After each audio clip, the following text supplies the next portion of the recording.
இந்த மக்கள் எல்லாம் காத்திருக்கு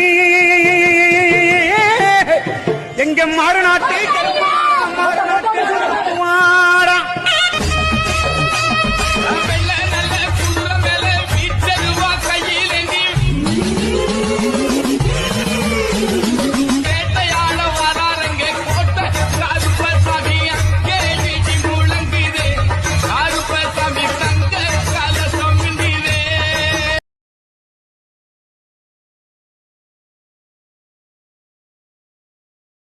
குருவை மறந்தாலும் குலதெய்வத்தை மறக்கக்கூடாது என்பார்கள்.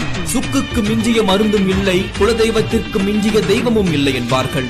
யமன் கூட ஒருவரின் குலதெய்வத்தின் அனுமதி பெற்றுத்தான் உயிரை எடுக்க முடியும் என்பார்கள். வாழ்வதற்கு